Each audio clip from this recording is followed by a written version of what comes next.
रवि प्रदोष है। कहते हैं रविवार का यदि प्रदोष पर्व पड़े ना, और शिव जी को 3 चीजें रवि प्रदोष के दिन दी जाती हैं। पहले नंबर पर 1 लोटा जल, दूसरे नंबर पर प्रदोष काल में दीपदान, और तीसरे नंबर पर भगवान शंकर के नाम का उच्चारण।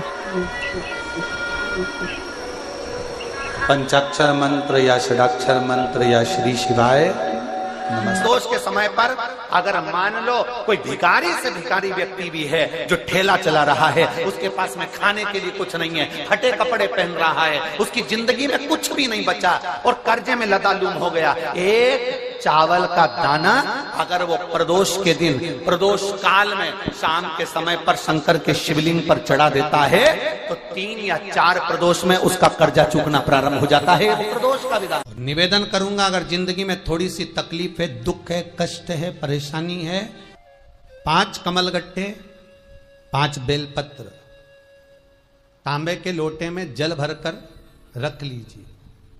सीधे हाथ पर उस कलश को रखो जिसमें 5 कमलगट्टे और 5 बेलपत्र रखिए। श्री शिवाय नमस्तुभ्यम इस मंत्र का 5 बार स्मरण कर कर आपको जो तकलीफ है उसको हृदय चित्त से धरकर मस्तक से कलश को लगाकर किसी एकांतेश्वर महादेव पर, किसी वृक्ष के नीचे विराजमान हो, ऐसे एकांतेश्वर महादेव पर अपनी कामना कर कर वो जल समर्पित कर दो। 1 बेलपत्र, 1 कमलगट्टा उठाकर अपने घर पर लेकर आ जाओ। जो तकलीफ बहुत ज्यादा हो रही है 5 दिन में आपको मालूम पड़ जाएगा, 5 दिन में अंतर आ जाएगा। प्रदोष के दिन यदि आपको कहीं से शमी पत्र मिल जाए,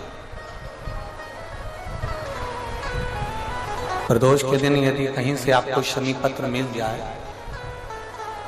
और प्रदोष काल में, प्रदोष का जो समय होता है, शाम का जो समय होता है प्रदोष काल, 4 प्रदोष 5 प्रदोष आप कर कर देखिएगा कि आपका कोई काम है, कोई नौकरी के लिए आप अप्लाई कर रहे हैं, कोई समस्या बड़ी विकट आ गई है, कोई तकलीफ विकट आ गई है, कोई समस्या विकट आ गई है, प्रदोष के प्रदोष काल में अगर 1 शमी पत्र भी आप घर के शिवलिंग को, अब ये करने के लिए आपको मंदिर के शिवलिंग नहीं जाना, अपने घर में जो शिवलिंग, चाहे वो स्फटिक का हो, पारद का हो, कंकर शंकर का हो, लकड़ी का हो, जो शिवलिंग तुम्हारे घर में, कांच का हो, चाहे वो नर्मदा के कंकर का हो, नर्मदेश्वर हो, पाषाण का हो, जो शिवलिंग चांदी का हो, सोने का हो, तांबे का हो, पीतल का हो, जो शिवलिंग तुम्हारे, 1 शमी पत्र यदि आप भगवान शंकर के शिवलिंग पर समर्पित कर रहे हो और उस शमी पत्र को उठाकर रात्रि को 9:15 की जो एक मुहूर्त होता है, एक समय होता है जिस समय पर हम अपने मन की बात भगवान शंकर को कहते हैं, पूर्व में भी इसका वर्णन हम कर चुके हैं कथाओं में। उस 9:15 पर वो शमी पत्र को उठाकर एक कागज में, एक कटोरी में उसको रखते थे। 4 या 5 प्रदोष के उस शमी पत्र को अपने पास में रखिए और जिस कार्य के लिए जा रहे हो उसको जेब में ऊपर के भाग में उसको रखकर लेकर जाइए, आपका वो कार्य सफल होकर ही रहेगा, वो रुक नहीं सकता। उस शमी पत्र में इतना बल होता है, प्रदोष का जो शमी पत्र होता है वो बड़ा बलवान होता है, बड़ा। सोमवार प्रदोष, शिवरात्रि, सोमवार की अष्टमी, ये वो तिथियां हैं, ये वो वार हैं।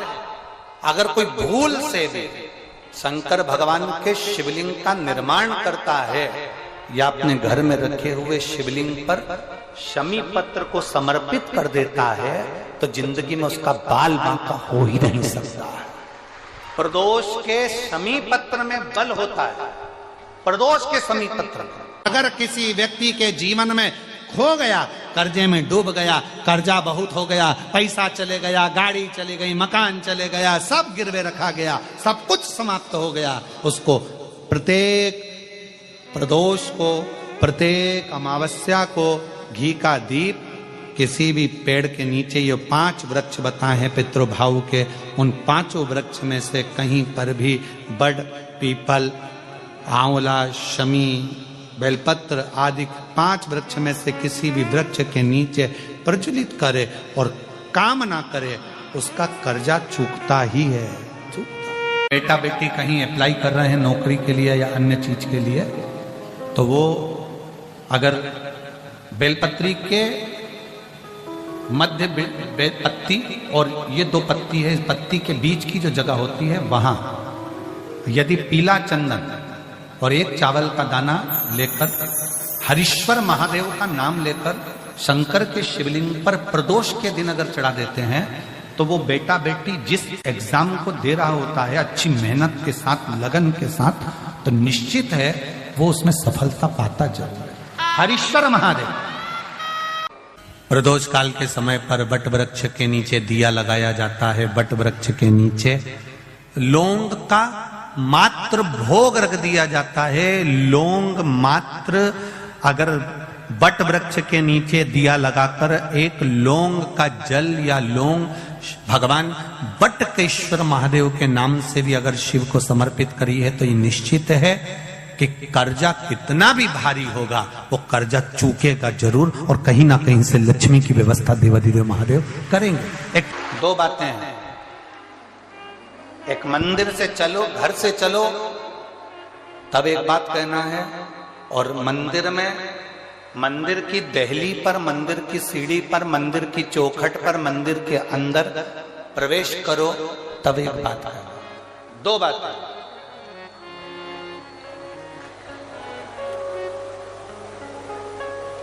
एक,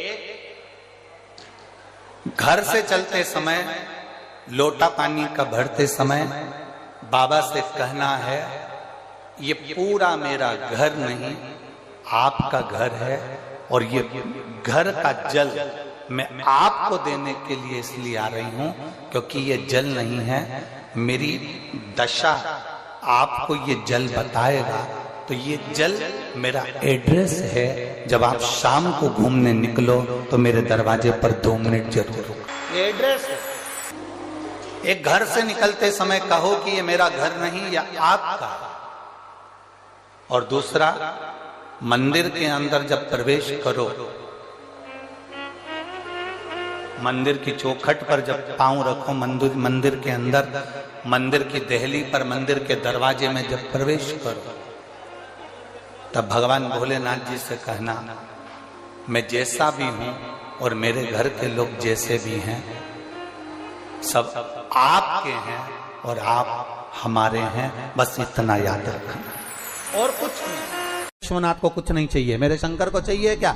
अगर आपके जीवन में ऐसा लगे कि बहुत बड़ी बीमारी आ गई और आपके घर का व्यक्ति वेंटिलेटर पर पड़ा हुआ है, तो शमी के वृक्ष के फूल ले आओ 7, और शमी के वृक्ष के 7 फूल लाकर 1-1 फूल शंकर भगवान को श्री शिवाय नमस्तुभ्यम कहकर उस व्यक्ति के लिए जो पड़ा हुआ है, अंतिम सांसें गिन रहा है, जिसको अटैक आ गया, अंतिम सांसों में जो गिन रहा है, उसके नाम से भगवान शंकर पर चढ़ाना प्रारंभ कर दो। मात्र 7 पुष्प, उस शमी के वृक्ष के 7 पुष्प आप शिव को समर्पित करिए, उसका नाम और गोत्र बोलकर, और भगवान शंकर का मूल मंत्र श्री शिवाय, जम के बोलिए श्री शिवाय नमस्तुभ्यम बोलकर 1-1 शमी का फूल शंकर पर चढ़ाना प्रारंभ कर दो। फिर आगे वो विश्वनाथ की मर्जी है, वो प्राण कैसे लेकर वापिस आता है, उस काल से छुड़ाकर महाकाल कैसे लाता है, ये वो जाने। आपका फर्ज केवल आप अदा करिए। 5 जगह ऐसी होती है जहां पर अगर चंदन का लेपन कर दिया जाता है तो विपदा, बांधा, तकलीफें, कष्ट दूर होता चले। 5 स्थान बता, उसको समझिए। शिवलिंग को अपन मान लो, इसको जलाधारी मानो, जहां से जल गए था, ठीक है। ये गोल भाग जलाधारी जिस पर शिवपिंडी रखिए, यहीं पर अपन गणेश जी कार्तिकेय का स्थान, बीच में अशोक सुंदरी का स्थान माना। अब इसको समझिएगा। 5 स्थान बताए। पहला स्थान भगवान शंकर के पूरे शिवलिंग का मध्य भाग। ये पूरा जो शिवलिंग है शिव जी का, उस शिवलिंग का मध्य भाग प्रथम। द्वितीय है जहां पर गंगा का अविरल धारा निरंतर बह रही है। द्वितीय स्थान गंगा की धारा का मूल बिंदु शिखा, पहला। दूसरा, तृतीय स्थान उसी के सामने जो जलाधारी का पटका दिख रहा हो, दिखता है जलाधारी का सामने का हिस्सा, भीतर का हिस्सा नहीं, जिस पे रखा है वो हिस्सा नहीं, सामने जो दिख रहा है। 1, 2 और तृतीय स्थान मां अंबा जगदंबा के कंठ भाग पर चंदन का लेप। महाराज 3 स्थान ये बताए। चौथा स्थान जहां से जल नीचे गिर रहा है, जल गिरने का जो स्थान छोटा सा एक भाग रहता है, जितनी जगह रहती है उसके मध्य भाग, चतुर्थ स्थान। और 5वें नंबर का जो भाग बताया गया वो अशोक सुंदरी का स्थान। ये 5 स्थान ऐसे हैं जहां चंदन का थोड़ी सी बिंदी भी अगर हम लगा देते हैं तो कैसी भी विषम परिस्थिति हो वो टल जाती है और बाबा की कृपा होना। कभी किसी से पूछो कि भगवान शंकर का ये अविरल त्योहार प्रदोष का व्रत क्यों आता है, क्यों भगवान शंकर की आराधना प्रदोष के दिन करी जाती है, क्यों कभी सोमवार होम प्रदोष आ जाती है, कभी गुरुवार का प्रदोष आ जाता है, कभी शुक्रवार का प्रदोष आ जाता है, कभी कोई प्रदोष आ जाता है, ये प्रदोष का व्रत क्यों आता है? उसका एक कारण है भगवान शंकर प्रदोष का व्रत धारण कर कर फिर अगला जो दिन होता है उस दिन मेरे शंकर भगवान अपने सारे गणों के साथ नंदी, भृंगी, श्रृंगी, नर, गंधर्व, अप्सरा, किन्नर, देवता, पशु, पक्षी जितने भी होते हैं मेरे शिव सबके साथ बैठकर अपना महाप्रसाद ग्रहण करते हैं। साथ बैठने पर हमारा क्लेश समाप्त होगा। एक बेलपत्र में इतना बल होता है कि 64 योगिनियां, 33 कोटि देवताओं की धर्म पत्नियां, देवियां, 64 योगिनियां, देवियां, सारी सिद्धियां, निधियां, सब बेलपत्र के इस पत्ते के दोनों पत्ते और पत्ते के बीच में जो डंडी होती है, जो बची हुई जगह होती है, सारी निधि, सारी सिद्धि और सारी देवियों का स्थान होता है। जब हम एक बेलपत्र को दिल से अपनी कामना कर कर देवाधिदेव महादेव को, ये शिवलिंग जलाधारी, ये जल बहता है, बेलपत्र समर्पित करते हैं दक्षिण में बैठकर जब डंडी का मुख उत्तर की ओर कर कर बेलपत्र अपने मन से कामना कर कर शिवलिंग पर समर्पित करते हैं तो ऐसी कोई कामना नहीं जो मेरा महादेव पूरी ना करता। पत्री के वृक्ष के नीचे जौ के आटे का चौमुखी दिया, सरसों का तेल डालकर उसमें काली तिल डालकर उसमें एक सफेद फूल डालकर बेलपत्री के वृक्ष के नीचे जैसे एक चौमुखी दिए को जौ के आटे के दिए को लगा दिया जाता है। जो व्यक्ति चिड़चिड़ करता है, जो व्यक्ति क्रोध करता है, जो व्यक्ति अपशब्द बोलता है, आड़ा टेढ़ा बोलता है, ताने देता है, ईर्ष्या रखता है, घर में चिड़चिड़ करे, पूरे घर को अस्त व्यस्त कर रखा, उस व्यक्ति का नाम और गोत्र बोलकर मात्र किसी भी महीने की शिवरात्रि पर, हर महीने शिवरात्रि आती, किसी भी महीने की शिवरात्रि पर एक दिया लगा दिया जाए, व्यक्ति अपशब्द कहना बंद कर देता है, उसका प्रेम प्रबल हो जाता है, उसकी ईर्ष्या समाप्त हो जाती है, उसकी नफरत समाप्त। कभी आपको ऐसा लगे कि मेरे घर में बहुत ज्यादा मात्रा में क्लेश रहता है, बहुत झगड़ा, परिवार में विवाद, तो प्रयास करा करो जब आप देवाधिदेव महादेव को जल चढ़ाने के लिए जाएं और प्रदोष का यदि दिन हो या महीने की शिवरात्रि हो या प्रदोष का दिन हो तो उंगली में ही भले एक उंगली में जरा सा शहद लगा कर ले जाओ और अशोक सुंदरी वाली जगह पर और शिवलिंग पर उस शहद को लगाकर जल चढ़ाने का प्रयास करो। आप दो प्रदोष या 2 महीने की शिवरात्रि अगर आपने कर ली, अपने आप आपके घर में क्लेश समाप्त होता चले जाएगा, शांति बनना प्रारंभ हो जाएगा। शहद में वो फल है, मधु में वो फल है। के जीवन में बहुत कष्ट है, बहुत कष्ट। 5 कमलगट्टे, 5 बेलपत्र तांबे के लोटे में जल भरकर रख लीजिए। सीधे हाथ पर उस कलश को रखो जिसमें 5 कमलगट्टे और 5 बेलपत्र रखिए। श्री शिवाय नमस्तुभ्यम इस मंत्र का 5 बार स्मरण कर कर आपको जो तकलीफ है उसको हृदय चित्त से धरकर मस्तक से कलश को लगाकर किसी एकांतेश्वर महादेव पर, जिस शिवलिंग पर कोई पूजन करने ना जाता हो, एकांत में बैठे हो, जंगल में बैठे हो, कहीं किसी वृक्ष के नीचे विराजमान हो, ऐसे एकांतेश्वर महादेव पर अपनी कामना कर कर वो जल समर्पित कर दो। एक बेलपत्र, एक कमलगट्टा उठाकर अपने घर पर लेकर आ जाओ। जो तकलीफ बहुत ज्यादा हो रही है 5 दिन में आपको मालूम पड़ जाएगा, 5 दिन में अंतर आ जाएगा। एक निवेदन सभी श्रोता बहन भाइयों से, कथा आस्था चैनल पर जो सुन रहे हैं, फेसबुक यूट्यूब पर जो सुन रहे हैं और पंडाल में बैठकर जो सुन रहे हैं, जिस दिन दिल से हारो ना, थोड़ी तकलीफों में अगर घिर जाओ, तकलीफें आ जाएं, कष्ट आ जाए, तकलीफें जिस दिन तुम्हारे भीतर बहुत ज्यादा मात्रा में आ जाए, उस दिन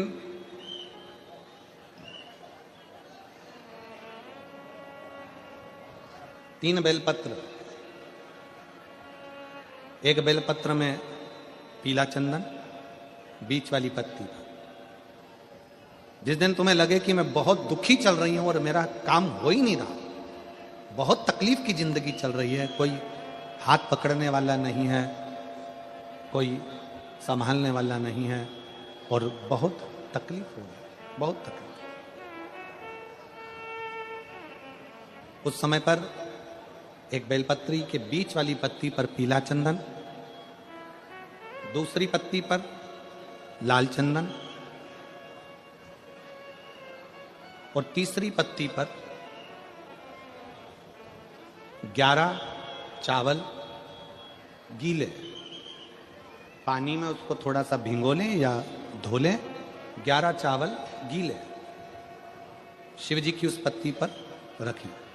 सबसे पहला पीला चंदन का बेलपत्र, दूसरे नंबर पर लाल चंदन का बेलपत्र, तीसरे नंबर पर जो 11 चावल आपने धोकर रखे हैं वो हाथ की हथेली में रखना है और हाथ की हथेली में रखकर अपनी कामना कर कर भगवान शंकर से विनय कर कर पंचाक्षर मंत्र नमः शिवाय या षडाक्षर मंत्र ओम नमः शिवाय या श्री शिवाय नमस्तुभ्यम बोलकर उस बेलपत्र पर सीधे हाथ में रखकर उल्टे हाथ का स्पर्श कर कर बाबा से अपने मन के भाव कहकर शंकर के शिवलिंग पर उसे समर्पित कर दीजिए। एक ही लोटा जल, जहां से जल बहता है अशोक सुंदरी वाली जगह, एक ही लोटा जल जहां से जल बहता है उस जल बहने वाली जगह पर 3 बार उस जल को अपनी कामना कर कर श्री शिवाय नमस्तुभ्यम या पंचाक्षर मंत्र या षडाक्षर मंत्र बोलकर 3 बार उस स्थान पर गिरा दीजिए। गिराने के बाद में बाबा से विनय कर कर अक्षत वाली जो बेलपत्र है, एक बेलपत्र और एक अक्षत उसमें से अपने लिए लेकर आ जाओ। उसको 2 महीना 3 महीना अपने घर में रखिए। जितना भी दुख है धीरे धीरे बाबा समाप्त कर कर खुशियां घर में लेकर आता ही है। दुख समाप्त होगा, खुशियां घर में आएगी जरूर। शुक्रवार की अगर प्रदोष पड़ती है तो शिव नीलकंठ पर विराजमान होते हैं। शुक्रवार की प्रदोष सुख और शांति देती है। मान लो आप प्रदोष का व्रत नहीं कर सकते, आप अगर व्रत नहीं कर सकते तो प्रदोष के दिन, प्रदोष काल में शाम का समय सूर्यास्त का कुछ पल कुछ घड़ी के पहले से लेकर बाद तक का प्रदोष काल के अंतर्गत आप शंकर जी के मंदिर में जाकर 1 लोटा पानी 5 बेलपत्र भी अगर समर्पित करते हैं तो संपूर्ण प्रदोष का फल आपके भाग्य में प्रबल हो जाए। का जब प्रदोष पड़े, जिसको कहते हैं शुक्र प्रदोष, शुक्रवार के प्रदोष वाले दिन उस एक चक्षु नारियल को एक बेलपत्री के साथ में महाराज अंदर तिजोरी में या अलमारी में या आपकी जहां बरकत होती है, दुकान का जहां व्यापार व्यवसाय चलता है, अलमारी उसमें उसको रख दिया जाता है। कब रखना है? शुक्रवार का प्रदोष के दिन। और शुक्र प्रदोष के दिन उसको रखने के बाद में दूसरा दिन अर्थात शुक्र प्रदोष के दिन रख दो और शनिवार के दिन उसको निकाल लो। और निकालने के बाद उसको पूरे घर में घुमाने के बाद में श्री गणेश जी के मंदिर में, जो भी तुम्हारे घर में, तुम्हारे गांव में, तुम्हारे नगर में जो गणेश जी का मंदिर हो उस मंदिर में ले जाकर उसको रखी आइए। वहां से मात्र 1 दुर्बा लेकर आइए, गणेश जी महाराज की चढ़ी हुई केवल 1 दुर्बा।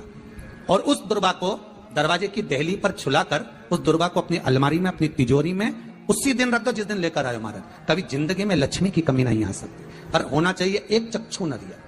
नारियल में एक नारियल ऐसा होता है जिसका एक नेत्र होता है, उसमें 3 नेत्र नहीं होते, एक चक्षु। तो प्रदोष पड़ती है, उस प्रदोष पर प्रदोष काल में अगर एक आधी चम्मच भी गौ माता का दूध मिल जाए, एक छोटी सी कटोरी में सीधे हाथ में दूध और उल्टे हाथ में दूध, जल का पात्र या उसी पात्र के ऊपर दूध का पात्र रखकर हाथ में लेकर जो शंकर के शिवालय में देहली पर खड़ा होकर शंकर से अपनी कामना कर कर शंकर के मंदिर में जाकर दूध अशोक सुंदरी वाली जगह पर चढ़ाकर जल शंकर के शिवलिंग पर जो समर्पित कर देता है, देवाधिदेव महादेव उसकी कामना पूर्ण कर देते हैं। जिस व्यक्ति की जिंदगी में केवल घाटा ही घाटा लिखा हो, दुख ही दुख लिखा हो और कई साल हो गए हों किराए के मकान में रहते हुए या तकलीफ को भोगते भोगते परिवार में कहीं सुख है ही नहीं, 2 पौधे को याद रखना। जिसकी जिंदगी में दुख ही दुख लिखा, कष्ट ही कष्ट लिखा, परेशानी परेशानी लिखी, तो मंदार और शमी ये 2 पौधे ऐसे हैं जो जीवन में सुख प्रदान करते हैं। एक नियम बना लो, 12 महीने शिवरात्रि आती है, हर महीने शिवरात्रि पड़ती है, महीने में 2 बार प्रदोष पड़ती है। या तो प्रदोष का नियम बनाओ या शिवरात्रि का नियम बनाओ। एक काम करना चालू करो, थोड़ी सी मिट्टी शमी के पेड़ के नीचे की और थोड़ी सी मिट्टी मंदार के पौधे के नीचे की, दोनों को लाओ, अच्छा मिलाकर उसका एक शिवलिंग का निर्माण करो और उस शिवलिंग का पूजन प्रदोष काल में शाम के समय शिवलिंग के सामने 2 घी के दिए जलाकर जैसी घर में पूजन करते हो वैसी की वैसी पूजन करो, आरती करो, थोड़ा सा भोग लगाकर निवेदन कर कर उस शिवलिंग का बाद में विसर्जन करो। 5 या 7 प्रदोष कर लो या 5 या 7 शिवरात्रि कर लो, आपको किसी के आगे हाथ नहीं फैलाना पड़ेगा। मेरा देवाधिदेव महादेव स्वयं भंडार भरना प्रारंभ कर दो, स्वयं शिव भंडार भरेगा। मंदार और शमी के वृक्ष के नीचे का वो फल होता है जो सुख देगा, जो हमें आनंद प्रदान करता है। मंदार मतलब आप लोग जानते हो, वो सफेद आंकड़े की जो जड़ होती है, आंकड़ा होता है, उसके छोटे छोटे फूल होते हैं मंदार के, भगवान शंकर को चढ़ते हैं। और शमी की पत्ती तो आप लोग जानते ही हो, शमी का पत्र, इसके पौधे के नीचे और उसके पौधे, इसका वृक्ष और उसके वृक्ष के नीचे की थोड़ी थोड़ी मिट्टी प्रदोष काल में या तो प्रदोष हो या शिवरात्रि हो, दोनों को मिलाकर उसका शिवलिंग बनाकर उसकी आराधना।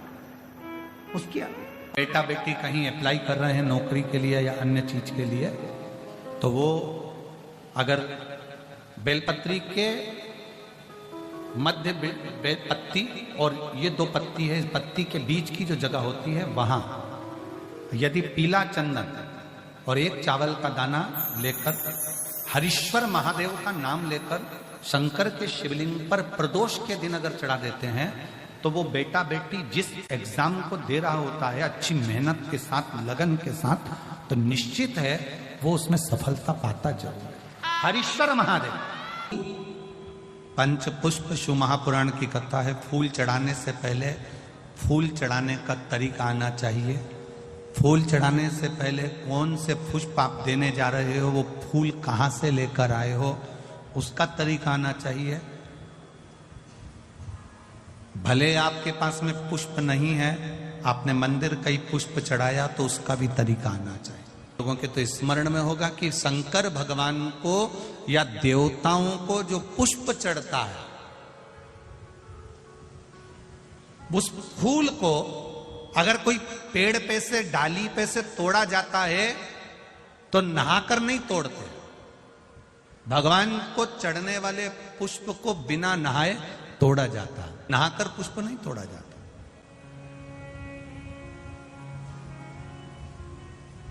कितने लोग हैं जो बगीचे से फूल तोड़ते होंगे तो नहा के तोड़ लेते होंगे, और कितने लोग हैं जो बगीचे से पुष्प तोड़ते हैं तो सुबह सुबह उठे, मंजन आदि करा, हाथ पैर धोया, बगीचे में गए, डाली पे से फूल तोड़े और भगवान को समर्पित करे। वायु पुराण का शब्द करा है, भगवान को समर्पित होने वाले पुष्प जब आप तोड़ते हैं, लेकर आते हैं, और पुष्प का एक नियम है, पुष्प धोया भी नहीं जाता, पुष्प को पानी में धोते नहीं है, जैसा डाली से मिला है बस उसको लिया, रख दिया।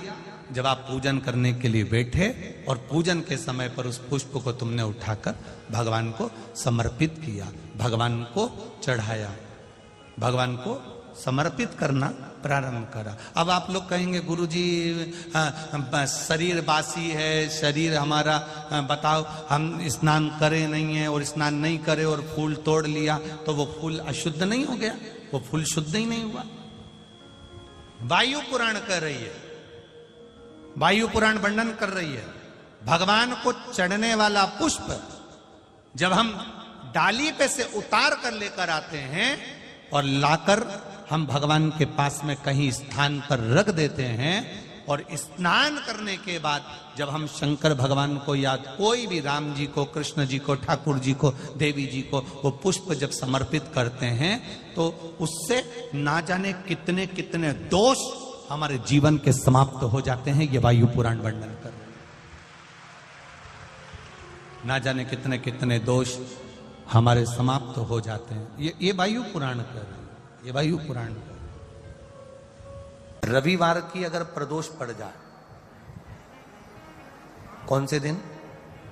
रविवार की प्रदोष के दिन ये प्रयोग अवश्य कर कर देखिएगा। ज्यादा बार नहीं करना है, केवल एक ही बार करना, बाबा स्वयं कृपा करेगा। अपने मंदिर में, अर्थात अपने घर के पास कोई मंदिर हो, शिवालय हो, देवालय हो, जहां शंकर भगवान विराजमान हो, शिवलिंग हो, ऐसी जगह पर अवश्य करें। हमें कहीं दूर जाकर ये प्रयोग नहीं करना है। अपने अपने शिवालय, अपने जो घर के आसपास में शिवालय हो वो। एक बेलपत्र अशोक सुंदरी वाली जगह, अब उसको अशोक सुंदरी की जगह पर भी चढ़ाने का तरीका क्या है? ये शिवलिंग है, ये जलाधारी है, ये जल बहता है, बीच में जो मोटी सी लाइन है वो अशोक सुंदरी का स्थान, ये जो भाग है षडानंद कार्तिकेय गणेश जी और कार्तिकेय जी का। जलाधारी मतलब माता पार्वती जी का हस्तकमल, शिवलिंग मतलब भगवान शंकर का स्वरूप। ऊपर से जो बूंद बूंद पानी इस पर गिरता है वो शंकर भगवान की 5 लड़कियां, जया, विषहरा, शामली बारी, दौतली और देव। शिव जी की 5 लड़कियां ऊपर, एक लड़की शंकर भगवान की 6 नंबर की अशोक सुंदरी उनके चरणारविंद के पास, उनके गणेश, षडानंद, कार्तिकेय के मध्य में। जब हम बेलपत्र चढ़ाएंगे तो उस बेलपत्र को चढ़ाते समय आपकी जो बेलपत्र की डंडी है वो बेलपत्र, रविवार प्रदोष के दिन का ये उपाय है महाराज। ये बेलपत्र की जो डंडी है, इस डंडी का भाग शिवलिंग की ओर होना चाहिए। ये जो डंडी है इसका भाग अशोक सुंदरी पर जब चढ़ाएंगे तो शिवलिंग की ओर इसका भाग होगा महाराज। दूसरी, बेलपत्र को जब हम समर्पित करेंगे तो जलाधारी का जया, विषहरा, शामरी बारी, दौतली, देव। मान लो जलाधारी ऊपर नहीं है शंकर जी के, तो उसका स्मरण कर कर 5 कन्याओं का नाम लेकर जया, विषहरा, शामली बारी, दौतली, देव, इनका स्मरण कर कर शंकर भगवान के शिवलिंग पर बेलपत्र रखेंगे। बेलपत्र कहां रखना है? आप अगर यहां बैठे हो तो आपके विपरीत में डंडी का मुख होना चाहिए। ये बेलपत्र की जो डंडी है इसका मुख आपके विपरीत में हो। आप यहां बैठे हो तो डंडी उधर होगी, आप इधर बैठे हो तो डंडी का मुख इधर होगा, आप उधर बैठे हो तो डंडी का मुख इधर होगा। आपके ठीक विपरीत की ओर डंडी का मुख हो। ये 2 जगह बेलपत्र समर्पित करने के बाद तृतीय बेलपत्र शिवलिंग की जो जलाधारी है, जहां पर भगवान शंकर का शिवलिंग रखा है, वहां स्पर्श कराकर, केवल छुआना है, स्पर्श कराकर बेलपत्री के पेड़ के नीचे ही कोई कंकर हो, कोई शंकर हो या कोई मिट्टी का ढेला हो, नी हो, तो वहीं मिट्टी को थोड़ी सी ऊंची कर कर एक बेलपत्र बैठकर इस बेलपत्री की डंडी जड़ की ओर, मतलब जो वृक्ष होता है उस ओर इस डंडी का मुख होना चाहिए। ये 3 रविवार के प्रदोष के दिन शंकर भगवान पर चढ़ाई गई बेलपत्र से हमारा गया हुआ धन भी पुनः आने का रहता है और हमारा जो व्यापार बार बार बंद हो रहा है, शिव की कृपा से एक बार चालू तो चालू हो ही जाता है, शिव तत्व को जा। और निवेदन है सब भाव से करना है, हृदय चित्त आनंद जो विषय रवि प्रदोष